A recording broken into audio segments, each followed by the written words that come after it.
참 다니고 싶었었는데요. 개인 사정으로 여기 못 나오고 그랬습니다. 그런데 이번에 제가 맡아서 오랫동안 일했던 위안부 문제를 중심으로 얘기를 좀 해달라 그래서 안 올 수가 없었습니다. 제가 교회여성연합회라고 8개 교단이 모인 교회여성연합회 그 교회여성 운동하고 그리고 정대협의 위안부 운동하고 그거를 평생을 그렇게 해왔거든요. 그래서 그거에 대해서 여러분에게 말씀을 드려야 된다 이렇게 생각을 하고 여기에 섰습니다. 지난 12월 28일에 한국하고 일본 정부는 외교장관 회의입니다. 국가대표도 아니고 국가대표는 전화질만 했죠.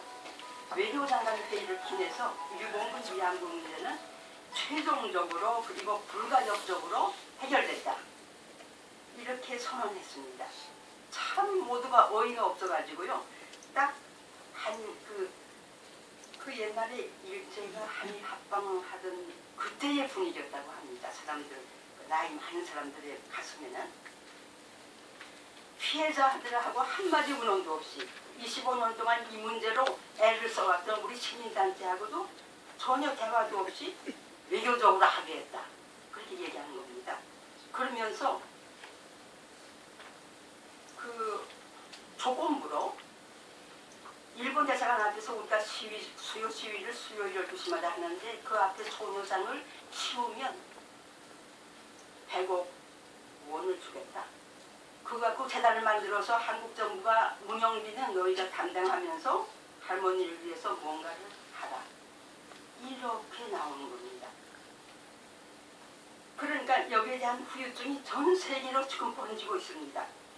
일본 대사관 앞에 소녀상을 치운다? 이러니까 우리 수요 시위에 나오던 대학생들이, 남녀 대학생들이 이 소녀상을 지키고 싶은 거예요. 추운 날에는 걔들이 와가지고 털모자도 씌우고 장갑도 끼우고 그렇게 귀여운 소녀상인데 이걸 치우라고 해? 이거 대학생들이 거기서 지난 12월 1월에 얼마나 추웠습니까? 걔들이 그 옆에서 그 종로경찰서가 천막 치는 것도 허락하지 않았어요. 너무 기가 막혔습니다. 그런데도 이 학생들이 그 밖에서 불불 떨면서도 소녀상 옆을 지키고 있었고 나중에는 영하 10도 아래로 내려가니까 허락을 해서 천막을 치고 그리고 지금까지도 지키고 있습니다. 그걸 없애버릴까봐 소녀상. 오늘 시간이 없으니까 정말 자꾸 옆으로 길게 얘기하고 싶은 건 너무 많은데 이 소녀상을 왜 이렇게 일본 사람들이 신경 쓰는지 가지고도 1시간 얘기할 게 있습니다. 그 사람들의 종교가 많거든요. 그러니까 거기 그 소녀상이 싫은 거예요. 그 사람들. 그리고 여기에 태소 후 폭풍이라는 거는 온 세계로 번졌습니다. LA 글랜데일은 물론 있고 어떤 데는 무슨 생각이 나냐면 그래 우리 소녀상 세우자. 이게 이제 반동으로 나온 겁니다.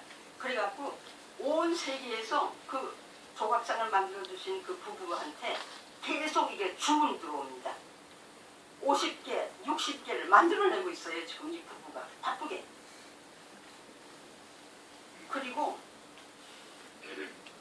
그 굴욕적인 그 소녀상을 치우라는 그 굴욕적인 그런 것이 굉장히 영향을 끼쳐가지고 부산의 일본 대사관 앞에는 그 소녀상까지 못 만드니까 소녀가 앉아버렸어요. 의자에 살아있는 소녀가 앉아가지고 내가 소녀상이다.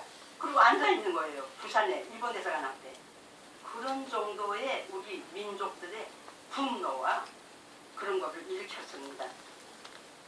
일본군 위안부 문제라는 거는 종군 위안부라고 하면 안 됩니다. 일본군 위안부라고 해야 되는데 일본군 위안부는 양국 정부의 외교적인 문제가 아닙니다.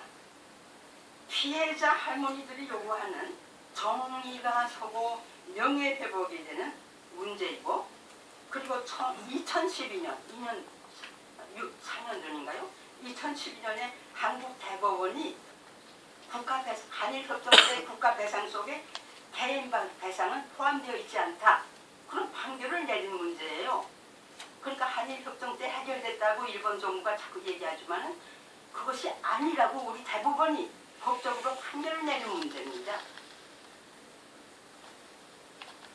일본 위안부 문제를 우리가 생각해보면 1930년대 초부터 일본은 육해군이 점령지에 파견된 부대 전체의 위안소를 설치해서 주로 식민지나 점령지에서 강제적으로 어린 여성들을 연행해서 그 병사들의 총노예로 삼고 종전 후에는 그 현지에 방치하거나 아니면 학살해버렸습니다. 연구자들의 추산에 의하면 약 20만 명의 위안부들이 희생됩니다. 일본이라는 나라는 1868년에 명치유신을 했죠. 그래서 빨리 서구화가 됐습니다. 그러면서 자본주의 체제로 자리를 잡던 아시아에서 식민지 지배를 지속하면서 제국주의 침략 전쟁을 일으켰습니다. 요즘 아베가 그걸 또 시작을 하는데 1932년 만주국을 건설했고 1937년 중일전쟁을 했고요. 그리고 1941년 미국까지 가서 진주만 공격을 했습니다. 이것이 일본이 군사력을 확장해 나갔던 일입니다. 그러면서 일본군은 대만이나 조선 등 식민지에서 총독부와 친일 세력을 이용해서 여성들을 동원하고 중국, 필리핀, 인도네시아에도 군사 침공을 해가지고 그 현지 여성을 위안부로 삼았습니다. 명목은 일본군 점령지에 깨끗한 일반 여성에 대한 강간을 방지한다. 그리고 병사들의 성병을 방지한다. 그리고 사기의 고향이다. 이것은 일본 천황의, 일본 일왕의 선물이다. 그것이 목적이었습니다. 그래서 일본군 위안소는 일본 안에도 있었고 물론 저기 오키나와에도 있었고요. 조선, 대만, 중국, 싱가포르, 말레이시아, 미얀마, 필리핀, 인도네시아 일본군이 출병했던 모든 곳에 위안소가 있었습니다. 당시 조선이나 대만의 식민지 여성들은 그러니까 군수물자처럼 트럭이나 기차나 배로 이제 운반이 됐는데 그거이 다 남아 있습니다. 미국에도 있고 그 증거가 남아 있습니다. 이 사람들이 해방이 되니까 막 다 태워버렸지만은 그 증거물이 사방에서 나오고 있습니다. 군이 직영하던 위안소는 황금주 할머니라든지 김은혜 할머니의 증언에 자세하게 나오고 있고 김순덕 할머니나 이영수 할머니의 증언을 보면 군의 통제하에 있으면서 경영은 민간업자가 한 그런 위안소도 있었습니다. 그러니까 아베 총리가 요거를 이용해갖고 민간업자가 한 거다. 우리 군은 안 했다. 그렇게 말하는 겁니다. 이렇게 위안소 제도란 명치유신 이후에 가부장제와 제국주의 전쟁에 배치하는 특수한 사회 상황에서 여성을 남성의 성적 대상물로 간주하는 여성 멸시에서 시작이 된 겁니다. 특히 식민지나 점령지의 여성에 대한 인권 유린이 아무런 죄의식도 없이 용인되었다는 점에서 문제는 참으로 심각한 것이었습니다. 옛날에 전쟁하면 그 적국의 여성들은 아주 적국의 여성들을 끌고 와갖고 노예 삼고 그랬잖아요. 그러니까 아주 그게 보통인 걸로 압니다.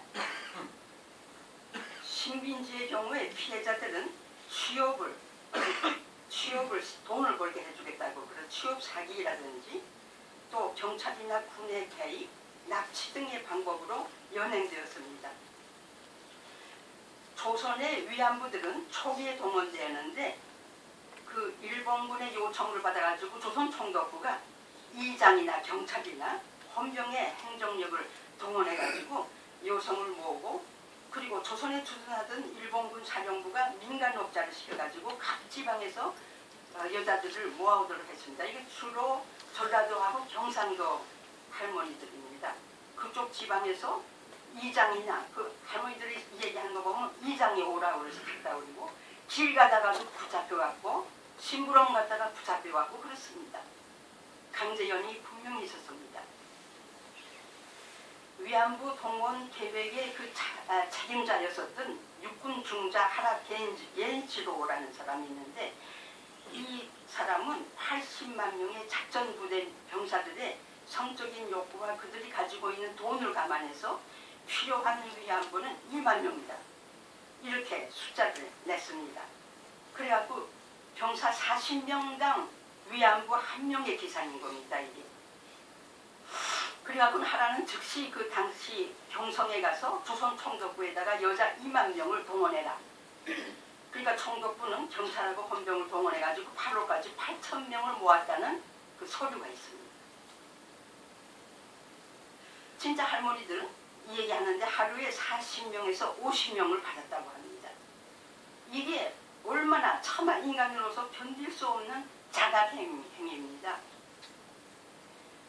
전쟁이 끝나니까 살아남은 일본군은 위안부들을 방치하거나 국가의 수치라고 생각해가지고 집단 학살했습니다. 집단 학살한 벼가 지금 중국 쪽에서 나오고 있지 않습니까? 신문에 가끔 나오죠. 한겨레 신문에.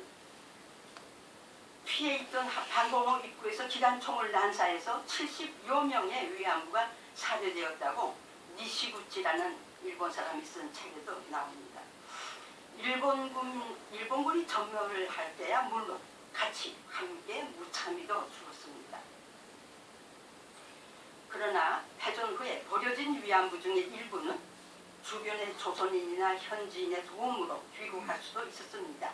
상하이에 유지로 조직되었던 그 당시 한국분유공제회라는 단체가 있었는데요. 그 단체가 1945년 11월부터 12월까지 다 도와가지고 1210명이 귀국했다고 우리 중앙신문에 보도가 되어 있고 서울신문에는 대부분이 악질적인 성병이나 피부병을 앓고 있고 보기에 비참한 상태였었다. 그렇게 쓰고 있습니다. 우리가 예측한 20만 명의 위안부들이 몇 명이 살아남고 귀국했는지 아무도 모릅니다. 다만 위안부 범죄 후 50년이 지난 90년도에야 한국의 여성운동이 이 위안부를 찾기 시작하니까 위안부라고 나선 사람이 201명입니다. 50년을 이 사람들은 말도 못하고 숨어서 지냈습니다. 자기들은 더러운 사람이라고 생각한 겁니다. 이들은 집안 망신의 존재라 고향에도 돌아가지 못하고 타지에서 고독하고 가난하게 살아왔고 순결을 잃었다는 죄의식으로 결혼도 하지 못하고 아기도 낳지 못했습니다. 북한도 200몇 명이 나와 있습니다. 요즘 귀향이라는 영화가 있잖아요. 위안부 그 귀향이라는 영화를 하고 있는데 그런데 보면 어머니가 마당에서 왔다 갔다 하는 걸 보고는 말도 못하고 다시 바퀴를 돌리고 서울로 올라옵니다. 어머니한테 말 못합니다. 집안 망신이거든요. 그리고 피해자들은 병사들의 폭행이나 협박, 전쟁터 그런 특수 상황하에 극도의 불안하고 공포의 경험 때문에 육체적인 후유증은 물론이고 심각한 정신적인 후유증을 가지고 있습니다. 이 할머니들의 그 상태를 보면 대인공포증, 정신불안증, 그리고 우울증, 무력감, 남성기피증, 증오 등등 아주 정신적인 그 후유증이 말로 할 수 없습니다. 그런데 이러한 건강상의 상태임에도 불구하고 이들은 바닥에서 형편없는 생활비를 벌려고 닥치는 대로 생계를 유지해 왔습니다. 저희들이 이 처음에 그 90년도에 할머니들을 찾아 다녀보니까요. 계단 밑에 저 청소도구 두는 데 있잖아요. 그런 데서도 살고 비닐하우스에서도 살고 있었어요. 할머니들.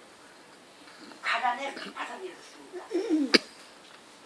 이들이 귀국하고도 50년의 침묵을 강요당했던 것은 해방 후에도 우리나라가 계속 가부장제 사회고, 가부장제 사회라는 것은 여성의 순결을 요구하는 겁니다. 깨끗한 여성과 더러운 여성. 그런데 1969년도에 8개 교단의 여신도의 조직이 모여가지고 한국교회여성협회라는 평신도단체를 조직했습니다. 그 당시에는 세계교회협의회가 하나님의 선교 신학이라는 하나님이 세상에서 하나님은 교회에 갇힌 게 아니라 세상에서 일하신다라는 게 미쇼데이 신학입니다. 이 하나님의 선교 신학을 세계교회협의회가 강하게 얘기하면서 그 흐름으로 한국에서도 평신도 운동이 강하게 일어났던 때입니다. 그래서 이 한국교회성연합회는 그 당시에 마침 70년대 암울한 군사독재 시절에 마침 일어났던 그 민주화 운동을 일으키던 기독교 지도자들의 가족독기라든지 철거민 지원 운동이라든지 조선동화 해직기자라든지 동아일보도 그냥 지금은 조선동화가 문제지만요. 그 당시에는 조선일보하고 동아일보의 기자가 아주 우수했습니다. 그리고 그냥 정말 해직당하면서도 그냥 그 민주화운동을 위해서 일했던 이 해직 기자들이 많았는데 이 해직 기자 돕기도 하고 동아일보에 들어가서 막판을 집어넣던 생각이 납니다. 기생관광 반대운동. 박정희 정부가 이제 돈을 벌려고 우리나라의 가난한 딸들이 기생으로 나서서 그 기생 라이선스를 다 줬어요. 그리고 기생으로 달러를 벌어라. 그랬던 시절이 있었습니다. 그 기생관광을 반대하는 이 흐름에서 저희들이 이 위안부 할머니를 찾은 겁니다. 그리고 원법 피해자 지원 등등 뭐 헤아릴 수 없이 그 당시에 그 사회적인 폭력의 희생자 문제의 짐을 함께 졌습니다. 독일 여성 신학자 도리드 젤레는 그 보수적인 독일 루터교 교회를 향해서 그랬습니다. 우리는 사회에서 일하시는 하나님의 손이다. 우리는 나가서 하나님의 손으로 일해야 한다. 이렇게 주장을 했고 정말 이 루터가 많이 열리고 변했습니다. 그 당시 한국 사회의 유일한 여성단체였다고 또 이화대학의 이효대 교수님은 그 한국교회성합회를 굉장히 칭찬하십니다. 이 교회성합회가 일본군 위안부의 존재를 알게 되자 윤종옥 교수님이 그 당시에 이 위안부 문제를 발굴해냈는데요. 90년 11월 여성운동단체들 37개 단체니까 거의 모든 운동단체입니다.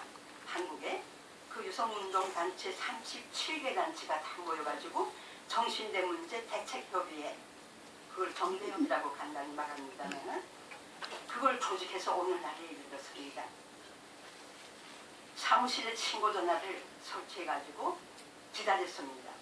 그러니까 다음 해 8월 15일부터 김학순 할머니가 내가 위안부였어 그런 전화를 건 겁니다. 얼마나 그때 기뻤는지 모릅니다. 그리고 이 문제가 사회적 국제적인 문제로 떠오른 후에 저희들은 의논을 해가지고 일본 정부하고 한국 정부의 요구사항을 정리해서 들이대기 시작했습니다. 사실 이 요구사항은 지금도 유효합니다. 일본 정부를 향해서는 첫째, 조선인 여성들을 일본군 위안부로 강제 연행했다는 사실을 인정하라. 둘째, 그것에 대해서 공식으로 사과하라. 셋째, 만행의 전모를 스스로 밝혀라. 네 번째는 희생자들을 위해서 위령비를 세워라. 다섯째는 생존자와 유족들에게 보상을 해라. 여섯째, 이러한 잘못을 되풀이하지 않기 위해서 역사교육을 제대로 해라. 일곱 번째, 책임자를 처벌하라. 이 책임자를 처벌하라라는 요구를 우리가 하기 시작하니까 우리를 막 후원하던 25개의 일본 단체들이, 시민단체들이 절반이 후루룩 떨어져 나갑니다. 책임자 처벌이라면 일본 일왕이거든요. 일왕을 처벌하라? 자기들은 일본 사람들은 그건 정말 받아들이기 힘든 것 같아요. 거기까지는 못 나가는 거죠. 책임자를 처벌하라. 이렇게 7가지를 해. 지금도 이거는 유효합니다. 이 위안부 문제가 해결될 때까지는 이 요구를 우리가 해나가야 됩니다. 그리고 한국 정부를 향해서는 첫째, 한국 여성들을 위안부로 해서 짓밟은 일본 정부로부터 사죄를 받아내라. 그리고 두 번째는 한국 정부가 적극적으로 진상규명을 해라. 아무것도 안 했어요, 한국 정부는. 세 번째는 한국에 위령비를 세워서 일본 정부로부터 배상을 받아 생존자가 있는 경우 그 피해자들에게 배상을 해라. 그리고 네 번째는 불평등하고 굴욕적인 한일 외교 관계를 자주평등 외교로 전환해라. 아직도 우리가 굴욕적인 외교하고 있지 않습니까? 다섯 번째는 일본의 한국에 대한 역사 왜곡을 정정시키고 한국 스스로도 위안부 피해를 역사교육에 명기할 것, 그렇게 요구했습니다. 정말 국정교과서를 만들고 있다고 그러는데 아마 이 위안부라는 단어가 없어질 겁니다. 교과서에서 쓱 뺍니다. 우리 한국 정부도 제가 외무부에 가서 한국 정부하고 얘기할 때 당신들 어느 나라 외무부요? 제가 너무 화가 나서 그런 말 하는 적이 다 있습니다. 우리가 왜 이렇게 굴욕 외교를 하는지 모르겠습니다. 1992년도 1월에는 일본의 그 당시에 미야자와 수상이 방한한다 해서 정대협은 일본 대사관 앞에서 그때부터 수요 시위를 시작했습니다. 금년까지 이게 24년째 계속하고 있는데요. 지난해 금년 지난 2월 24일은 1219회 수요 시위입니다. 그러니까 1219회 똑같은 시위를 그렇게 오래 한 거는 기네스북에 올라서요. 지금 세계에 없습니다. 이런 시위가. 그래서 그 수요 시위에는 관광객들이 많이 옵니다. 수요 시위를 해봅니다. 처음에 위안부 할머니들은 한 7개월은 나오지 않았습니다. 수요 시위에. 그 다음에 7개월 후에 나오기 시작했는데 뒤에 앉아가지고 마구라 그렇게 얼굴을 싸고 돌아앉고 아닌 척하고 왔다 갔다 하고 부끄러워했습니다. 그러더니 점점 우리가 하는 이야기를 듣고 그러더니 소리를 내기 시작을 해요. 같이 주목해주고 그리고 일본 대사관을 향해 가가지고는 야 부끄러운 건 우리가 아니라 너희들이 부끄러워해야 된다. 그런 말을 하는 거예요. 그러니까 그 할머니들의 의식이 변화되는 것을 그 과정을 저희들은 이 수요 시위를 지나면서 봤습니다.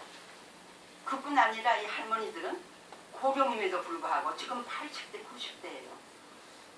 정대협을 따라서 UN 인권위원회, 우리가 UN 인권위원회도 몇 번씩 가서 이 얘기하고 지금 UN 인권위에서 권고안이 나왔습니다. 일본 정부에 하면서.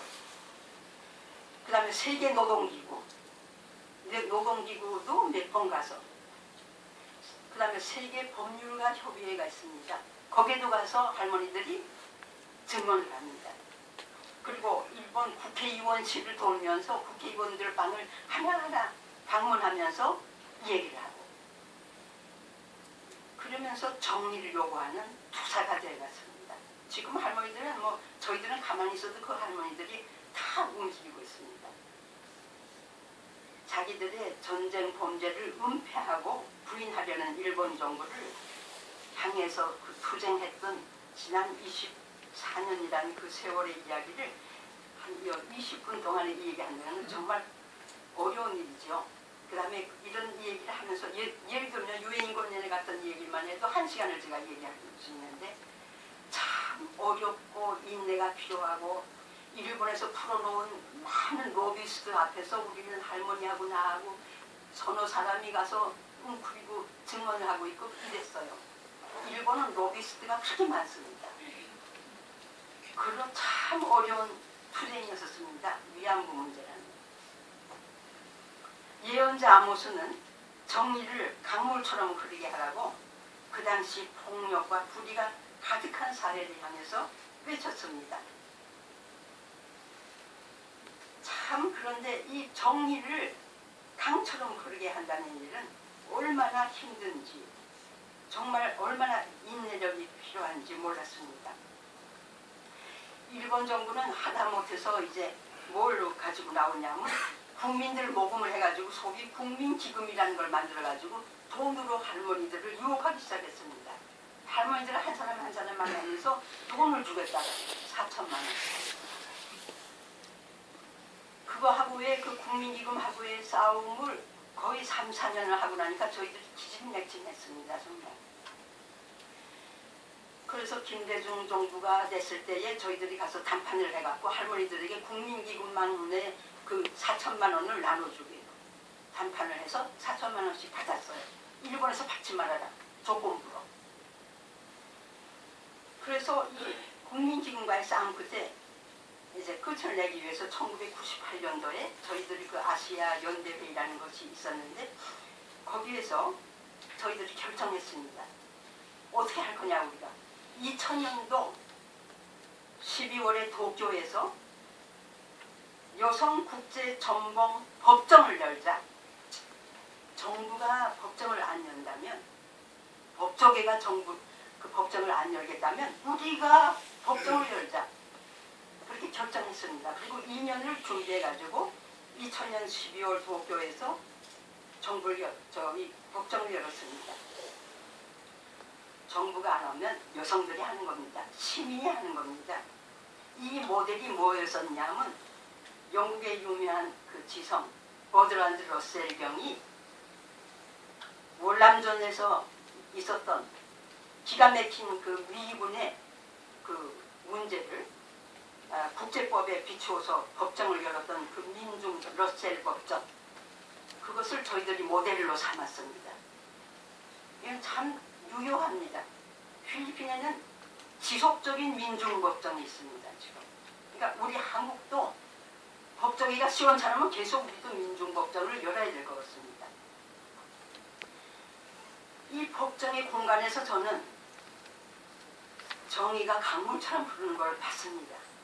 역시 시민들이나 여성들이 법정을 만드니까 정의가 흐르는 거예요.